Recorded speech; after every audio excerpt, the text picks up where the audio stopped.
Right, everyone, back in Riga with Al Siesta for FightTalk.net. How you been, Al?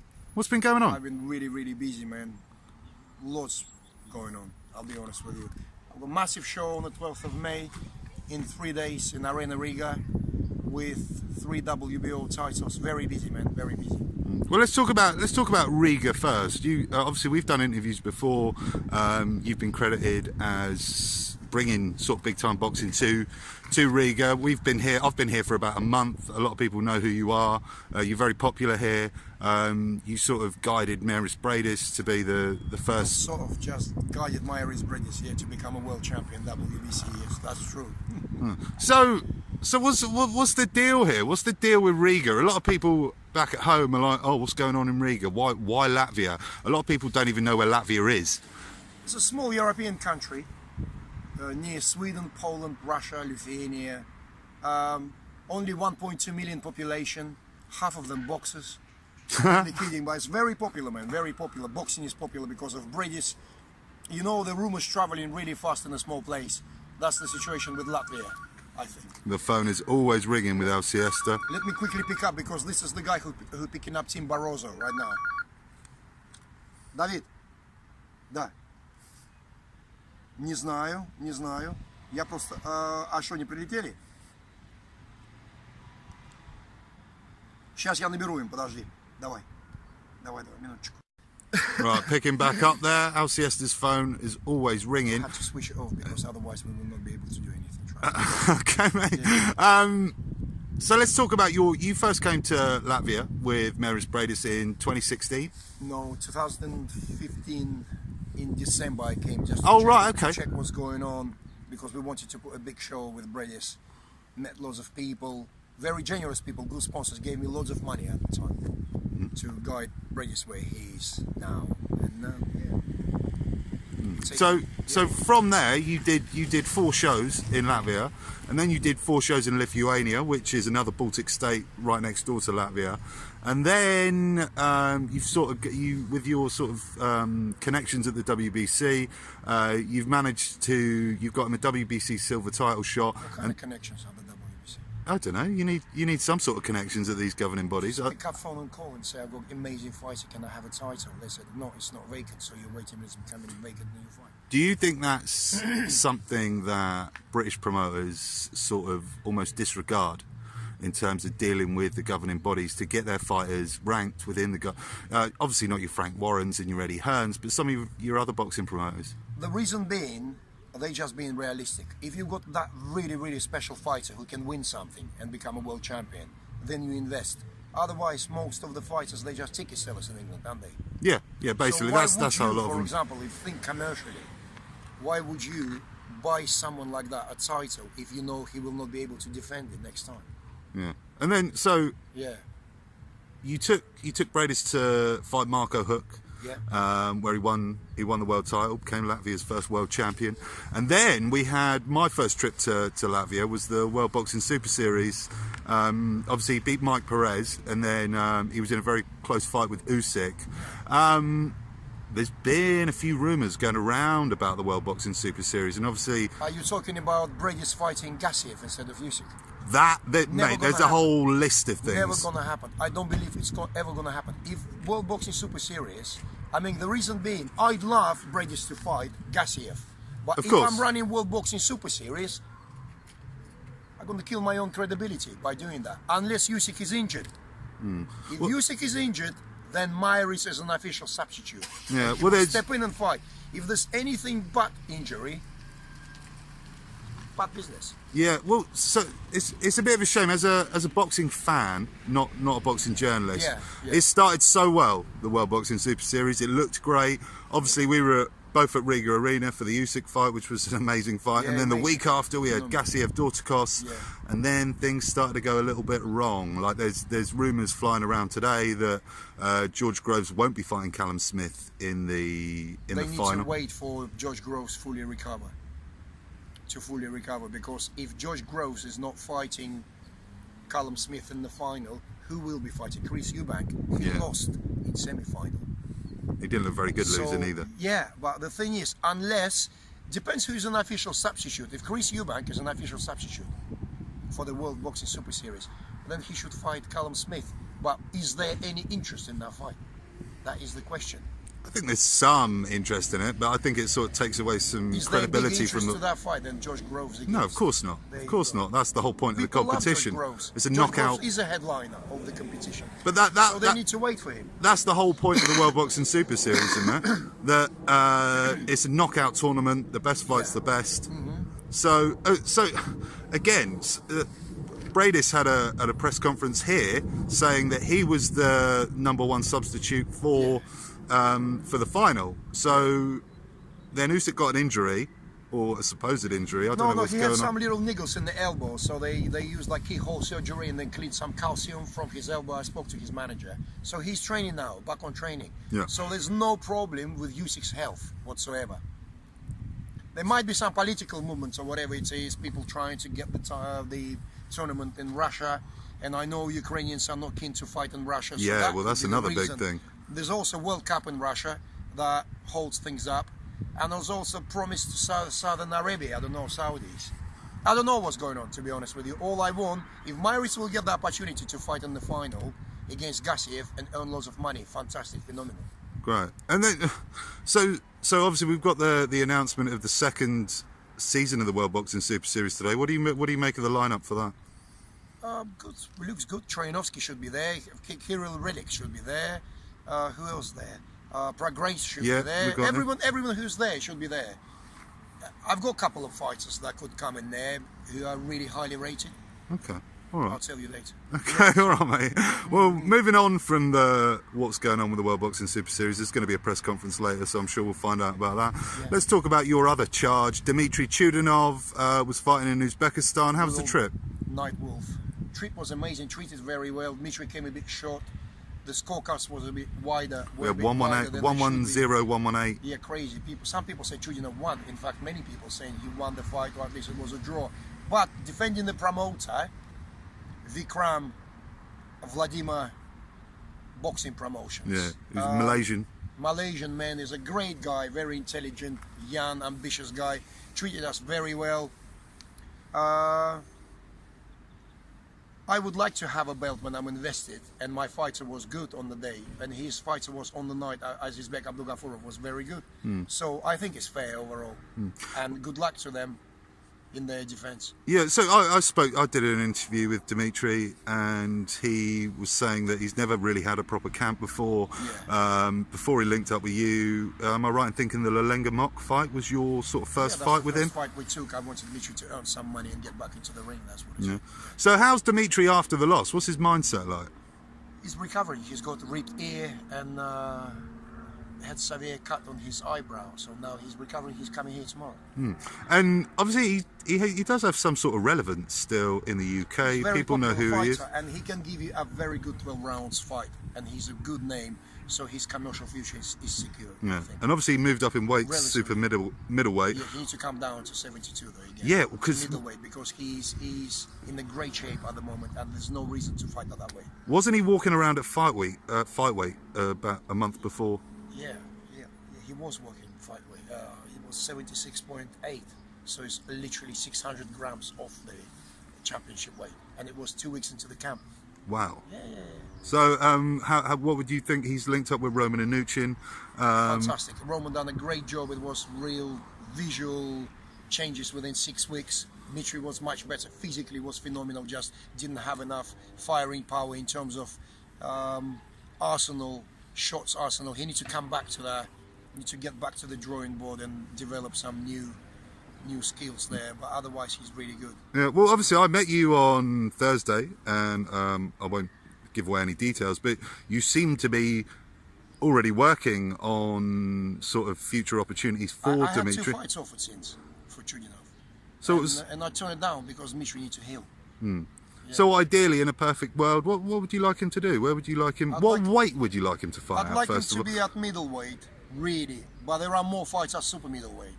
So at super middleweight, I'd like him to fight Jamie Cox. Yeah. David Brophy. Yeah, that'd be a good fight. I don't know if maybe Liam Cameron or Sam Sheedy even fights like that in England.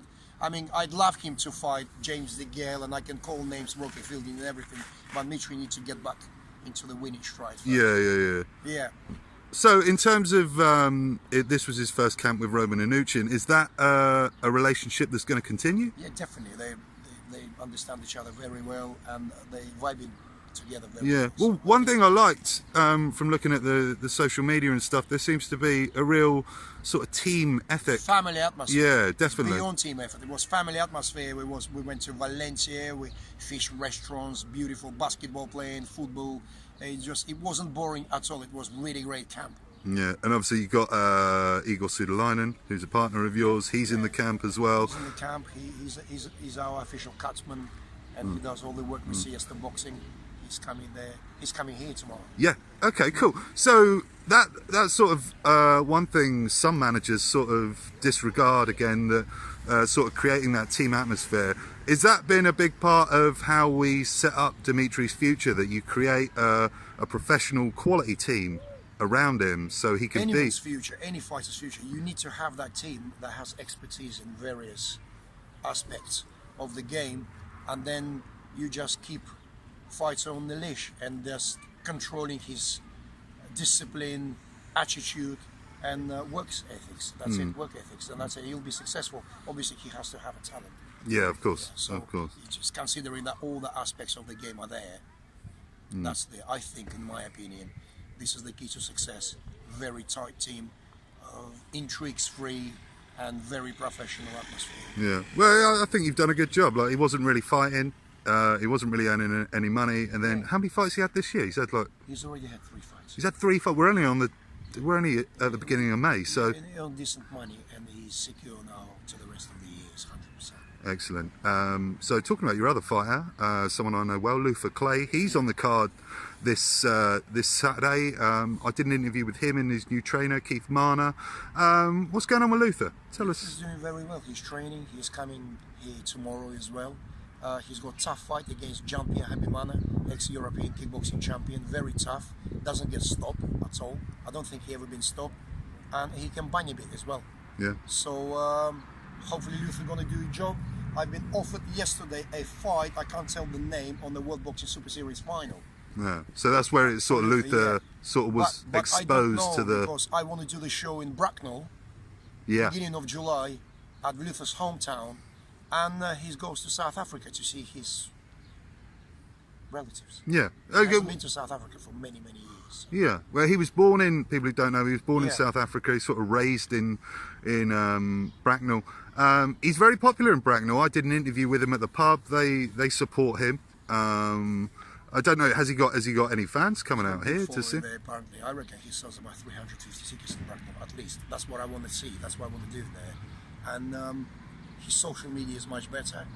He's much more focused. He's much more happier. Thanks to you as well in terms of social media and everything. You made fantastic effort and you're doing a great job. So, yeah, I think Luther will be a big fighter if he continue winning. UK very soon will find out about him. He already been featured in some big shows. Yeah, definitely. And I reckon very soon we will be able to embark on bigger names at welterweight division. It's interesting because Let me tell you something. Yeah, you know of that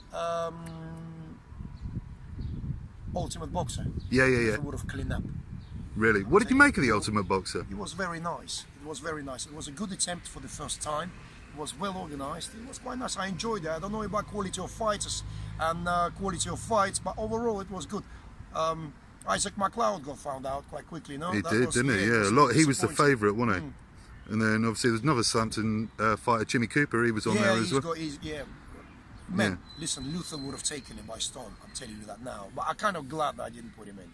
Yeah, I don't think it would be the right choice. Because he's not 3-round fighter. That's the thing.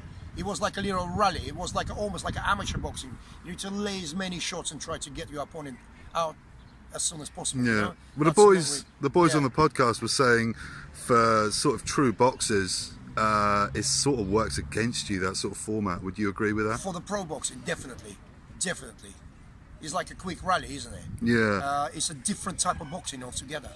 So I don't know. Maybe I made the right decision not putting him in. Yeah. Well, I reckon he would have taken him by storm. Yeah. And when I was doing an interview with Keith Marner, former Southern Area champion, former fighter himself, he said to me that he thinks he can take Luther all the way.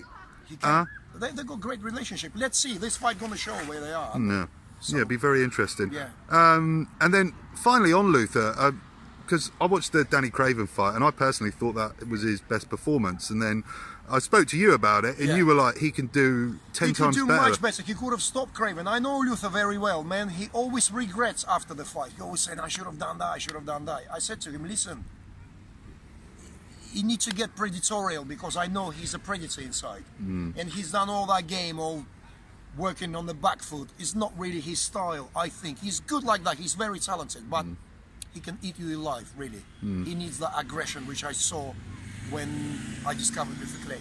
Yeah, well, he was saying in the interview that obviously he's sort of changed his whole backroom staff kind of thing, and he was based up in Manchester. By the sounds of things, he got a little bit homesick.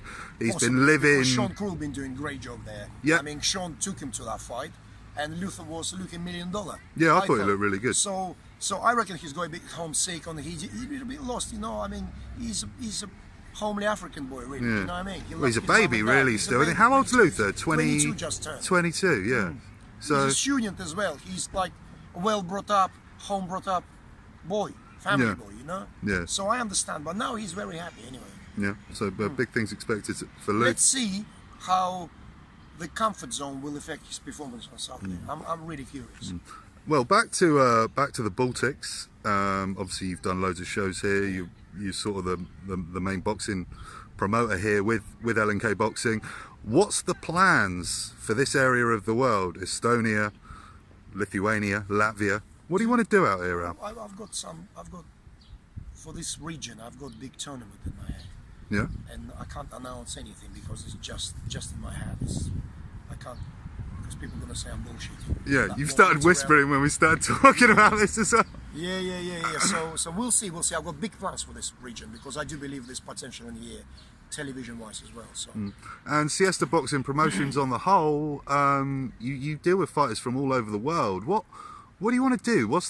We did an interview a long time ago, and you said to me you wanted to create like a sort of European top rank. Yes, man. I need UK TV. That's what it is. And when this show is over, I'll be working on that 100%, because I can deliver in UK completely different boutique format for the different level of fights. I can't match Matchroom, or I can't match Warren at the moment, although I can compete with Warren now, I reckon. Yep. Really, to be honest with you. But they got massive television networks behind them and stuff. They got great stables. Although I do believe some fighters from my stable will be their fighters. I do believe that. Okay. Yeah, because that's sort of the way of the world, isn't it? Yeah. I work with many fighters. I advise many fighters who are very, very credible. So, but the operations, I mean, Matchroom is unreachable at the moment. It's the biggest operation in Europe, probably in the world. Where with Box Nation as well, I really love the channel, and Warren doing a great job. I mean, I know the few shows got postponed recently, but he still have some big fighters: Daniel Debois, Anthony Yard, and people like that. Terry Flanagan, and got Warrington fight coming up. Correct? Yeah. You've got Warrington Selby. I like that fight. They're doing really well, all of them well. But as a second layer of promotion in UK, I reckon I can do very well, and I can fill the niche for now. Yeah, well, do you think the sort of UK boxing market has sort of become saturated? No, not enough good fighters. Okay. Yeah, not enough good fighters. It's a really good, I mean, all the good fighters are at the very top. There's no backbone of development, I think. It's going to be stale. I mean, it's like a class difference in Argentina. Very rich and very poor. Yeah, I got you. So that's what it is with promotion in UK. I think they need to be mid-layer of promotion, backed by some television, I don't know, not necessarily financial support like what you got from Sky or Channel 5 or whatever, but someone needs to step in. I don't know how it's going to be. Maybe I'm talking shit, but that's what I'm going to find out very soon. Yeah. Well, sort of the Siesta Boxing philosophy is competitive, international, 50-50 fights. Yeah. Don't be scared to lose your own. That's sort of your mantra. Filipino-Mexican kind of style, you know? You lost today, you won tomorrow. How are you going to learn if you're not losing? Yeah. Or how are you going to learn if you're not in the deep waters? Tell me. How? I tell you how. That's what they do in UK. They do that in Germany. I've noticed lots of parted records people. They get half decent opponent and they fall fall face down on the canvas. Yeah. Because of that. Yeah, well, we've seen that. We've seen that. I like MMA for that. They don't care about clean records. Yeah, that's one thing they are really good at. The sort of UFC, the best fight the best. There's no warm-up fights, are there? No. I mean, you need to have warm-up fights, but they need to be learning fights. It means like they need to be relatively 60-40. Look at Luther Clay. Everything he fights is 50-50. Look at BoxRec, his fight now. Yeah, he's been chucked in at the deep end, to say the least. 50-50 fight, another fight. Yeah. Well, it's funny, Craig, who was on the podcast, and he was saying that, I can't remember the fighter's name, but he was at an MTK show, and he said there was a fighter just absolutely petrified about losing his O. End result, he lost his undefeated record. Do you think there's some sort of problem with the culture in British boxing amongst fighters, trainers, managers, promoters that is kind of holding some of these fighters back because they're so scared to lose a fight? We look at Luther; he's got a loss on his record. That was gonna go, you know that. Yeah. Because we've got big hearing for last. Since the show took place, there's a hearing in place within Russian Federation. It was massive mixed up because I do believe that the elderly referees, there's two of them, they were over 70, I think, mixed up the corners. Yeah, 100%. I know it's funny because White was Guy, the fighter was White, and Luther is a black guy. Oh my God. Yeah, but the thing is, that happened with Lee Haskins and Ryan Berner. What a joke that was. Yeah, and also there's loads of refereeing mistakes, and the guy got cut, and she took him to the corner, and he had immediate medical assistance from his corner. It was loads of stuff, and I appealed basically on the basis because if you got video material, Luther just smashed the geezer. Yeah. And this is bad on my part that I thought I'm at home, and I wasn't. Yeah. I thought I'm at the home show with Luther, and I was deluded at the time. Yeah. I do believe it was against us, and I don't know. I'm just working on it. Yeah, well, working on it. I reckon it will get that fight will get no contested, disqualified. Okay, I got good let's hope so. Let's hope so. Talking about Russia, people that don't know, you are Russian. It's obvious by my accent. Actually, I don't have Russian accent. I've got some weird. You've got a kind of mixture. You've got a bit of Southampton accent in there as well. Sometimes you do. Are you Greek? That's what they say. Yeah. Talking about Russia, they're going. They're like a bull in a china shop at the moment. There seems to be. I interviewed a guy from the Russian Boxing Federation. Obviously, they're going. You know, they've been really trying to get this World Boxing Super Series final in Moscow, and they don't really seem to care who knows about it. Oh, what's going on in Russia? There's been a big change. What would you do if your federation got backed by government? You know, the amateur boxing is backed by government. Yeah. Here is like, you know, in Russia, amateur federation and professional federation is the same people, yeah? Yes, yeah. Until since last year, yeah? Yeah, so there you go.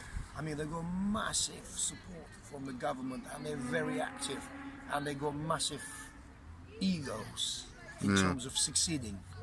Really good for Russian boxing, I think. Yeah. And obviously there's quite a bit of stigma attached to Russian boxing about failed drug tests, etc.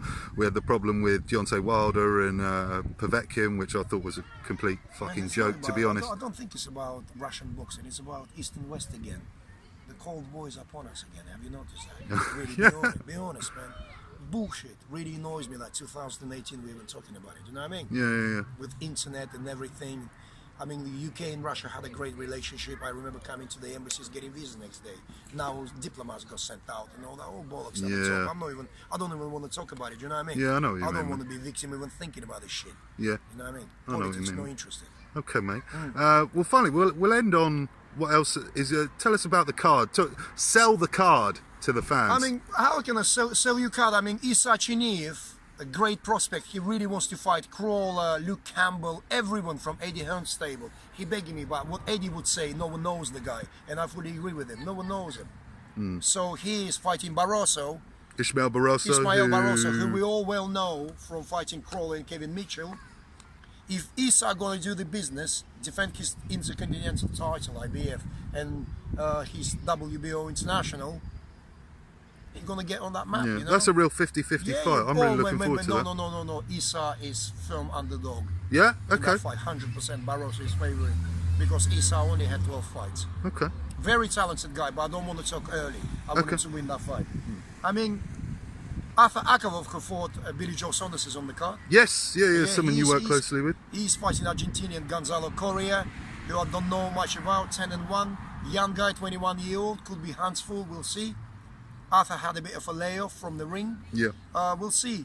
Then Ismail Iliev supposed to fight Konstantin Panamarev. It's a very big fight. Iliev got injured. Yes. So now we found a substitute, the Georgian guy. I don't know if it's Sutidze or Gviniashvili. I know them both very well, but we'll see who will turn up on the night. And then we've got the Latvians on the... Yeah, we've got big Latvian card, all the Latvian Riga favorites. So it's a very, very decent card, but the main fights are Isachinev, Ismail Barroso, and Arthur Akavov against Gonzalo Correa now. So both title fights, both 12 rounders, so should be good. Yeah, and how do people in the UK watch the fight? I'll publish a link on my Facebook. Yeah? Yeah, on my Facebook Oh, we'll page. put the link in this Yeah, video.